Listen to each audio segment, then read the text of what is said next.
Bonjour à toutes et tous. Aujourd'hui, nous aborderons les viols et agressions sexuelles commis aux personnes en situation de handicap. La définition du viol et de l'agression, c'est lorsqu'une personne, l'agresseur, force sa victime à avoir des rapports sexuels, pénétration, attouchement, sans le consentement de celle-ci, sous la contrainte, la violence, la menace ou la surprise. Dans la majorité des cas, les victimes sont des femmes et bien souvent elles connaissent leur agresseur. Les personnes en situation de handicap, et notamment les personnes autistes, sont des cibles faciles pour ces prédateurs sexuels.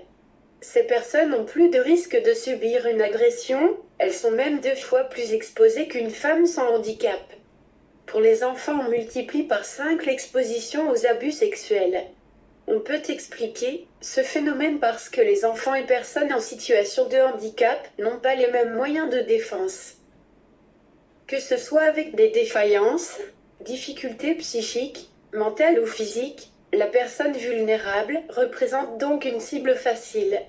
On ne peut pas savoir à quoi ressemble un agresseur sexuel. Ils peuvent se cacher dans toutes les catégories sociales, copains, ouvriers, soignants, médecins, etc. Il faut rester vigilant.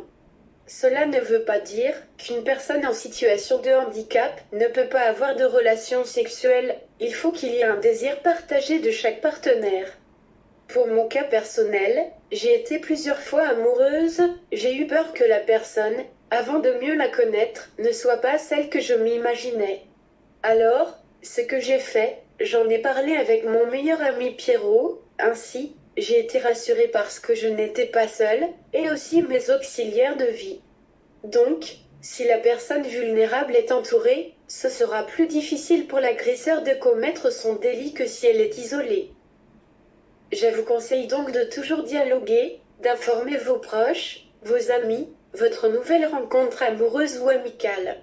Il y a eu des cas de viol, d'abus sexuels dans des institutions telles que foyers occupationnels ou des maisons d'accueil spécialisées par exemple. Ces actes ont été commis par du personnel soignant et par des résidents. Il est impératif de dénoncer ces actes. La personne victime doit absolument porter plainte auprès des services de police. Si elle n'a pas la possibilité de le faire elle-même, elle peut demander à être accompagnée. Pour les victimes atteintes de déficience mentale ou psychique, elles ne sauront peut-être pas évaluer la gravité de l'agression.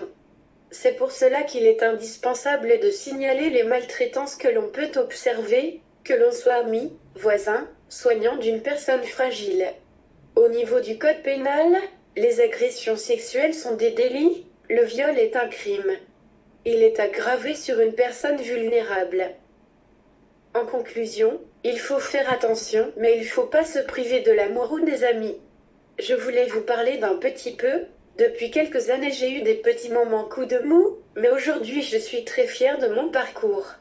C'est drôle la vie, elle change une personne, avec une passion qui peut faire du bien et des amis formidables. Et on rencontre des personnes sur son chemin qui m'a aidé énormément contribué dans ma vie.